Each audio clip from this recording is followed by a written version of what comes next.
And no, despite the insistence of YouTube slop, Fever coach Stephanie White is not a sleeper agent for the WNBA's old guard activated to cage Clark's most exciting qualities.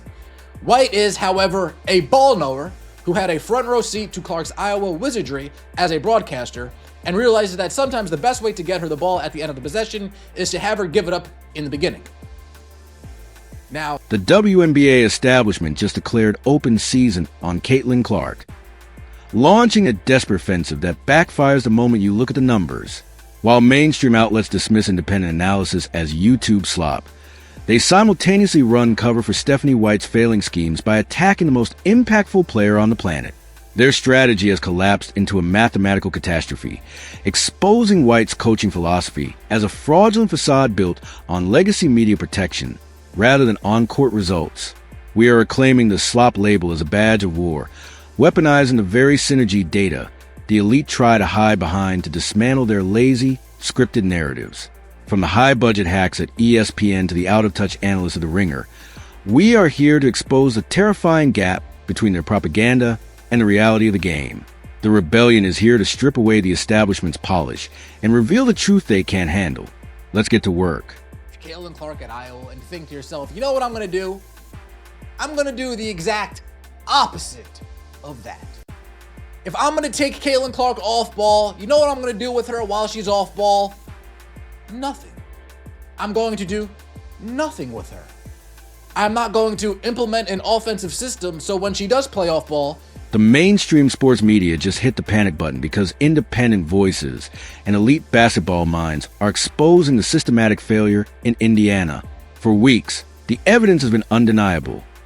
Under Stephanie White's regime, Caitlin Clark is being neutralized, forced to stand motionless in the corner as a glorified decoy the moment the ball leaves her hands. To protect their preferred narrative, the establishment activated their gatekeepers, with The Ringer even dismissing independent analysis as YouTube slop. But while they cling to their press passes, they've committed a fatal error. In a desperate attempt to silence the critics, they published a data-driven defense that actually serves as a mathematical indictment. By failing to interpret their own charts, the establishment didn't just miss the mark. They accidentally provided the smoking gun that buries White's coaching philosophy. We aren't just watching the game. We're reading the receipts they were too lazy to check. Welcome to the front lines. In Iowa, in this piece, and the difference is pretty stark. Clark play type percentage per synergy. You have Iowa's 23-24, the years most of us fell in love with her, compared to Fever 25, Stephanie White's year. Look at all these stark differences. Pick and roll ball handler, less in Iowa, but more with the Fever. Isolation, less in Iowa. The Ringer's own data just provided the ultimate cell phone, mathematically confirming every criticism leveled against the Indiana offense. Their defense of Stephanie White attempted to gaslight fans by claiming Caitlin Clark played off-ball at Iowa, but a literate reading of the numbers tells a devastatingly different story.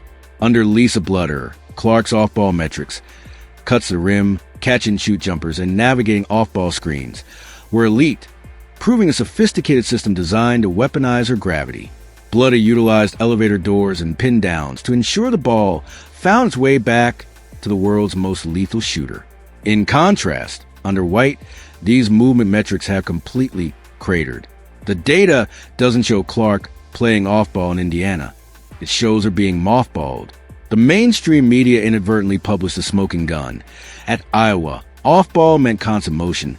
In Indiana, it means standing still. This isn't a coaching philosophy. It's a total offensive surrender. But if you think the Ringer's statistical illiteracy is bad, wait until we dismantle the blatant hypocrisy coming out of ESPN. Talks about the pressure in coaching someone like Caitlin Clark and the scrutiny that comes along with it. Curious about what the pressure is like for you coaching her, because every single thing she does is so hyper scrutinized. You know, you had her for 13 games last year. You're looking at this as we start the season right now, but what's it like for you coaching a kid like this that everyone's watching?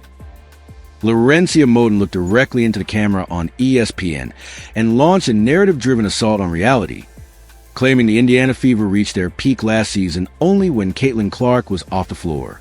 Her argument, that Clark's usage makes the offense predictable and easy to guard, was a transparent attempt to shield the current coaching staff from criticism. However, the objective math obliterates this fantasy. The Fever's winning percentage with Clark on the floor was a dominant 61.5%, plummeting to 51.6% in her absence.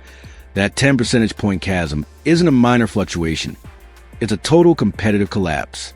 Furthermore, the advanced metrics reveal a plus 6.4 net rating with Clark, placing the offense among the top 3 in the league. Without her, they'd evolved into a mediocre, league average squad. There is no mathematical universe where losing your most efficient engine makes you better.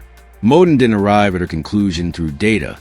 She arrived there through a desperate need to protect the establishment from the undeniable truth of Clark's impact. Bluter system and a Steve Kerr system, since everyone wants to bring up Steph Curry, they have Steph Curry moving around. They don't have Steph Curry passing the ball up and standing still. They don't have Steph Curry decoy screening and plopping his ass in the corner. They have him moving. But let me get this right, because they're going to get into it. Steph Curry needs to play. The narrative is clear. Mainstream analysts are now openly broadcasting Stephanie White's private coaching philosophy, and is a blueprint for disaster. By praising offensive diversity and claiming Caitlin Clark's dominance makes the team easy to guard, voices at ESPN are echoing White's justification for drafting Raven Johnson, a move designed to strip the ball from the most efficient playmaker in basketball history. The establishment is literally arguing that taking the game out of Clark's hands makes the Fever better, even going as far as to demand she transition from a heliocentric star into a Steph Curry-style off-ball mover. But this comparison is a blatant deception. When Curry gives up the ball, he is a blur of relentless motion and gravity-shifting screens. Under White, Clark is relegated to a stationary decoy in the corner. This isn't a high-level system. It's a total misuse of generational talent. Fever Nation needs to wake up. The media isn't just defending a coach. They are validating a strategy that neutralizes our greatest weapon. The pattern is undeniable. She's moving like Doc Rivers with these interview appearances. Ooh, Doc Rivers, that's a pretty good competition. It's a pretty good competition. Doc Rivers needed Ray Allen, Kevin Garnett, and Paul Pierce for people to actually say, oh yeah, that's a championship coach. Before then, a loser, like you know who. It's very interesting what's going on over here. ESPN has spent years moving the goalpost to diminish Caitlin Clark, from leaving her off the preseason top 25 as a rookie to ranking her 15th midseason, and now slotting her at 10th for 2026. They exploit her image to bankroll their WNBA coverage, yet permit analysts to stand on national television and argue the Fever are better off without her.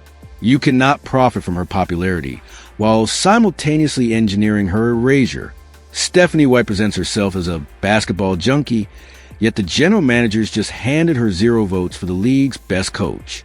She's attempting to play the role of a championship architect like Doc Rivers, but she's forgotten that even the greats had to maximize their talent, not sideline it.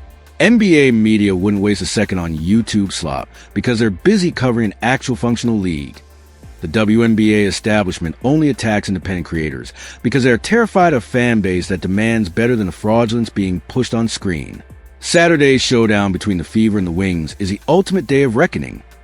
Caitlin Clark versus Paige Buchers, and White's failing philosophy versus the undeniable reality of Clark's impact. The MVP odds don't lie, the metrics don't lie, and the slop army isn't going anywhere. Drop a comment below.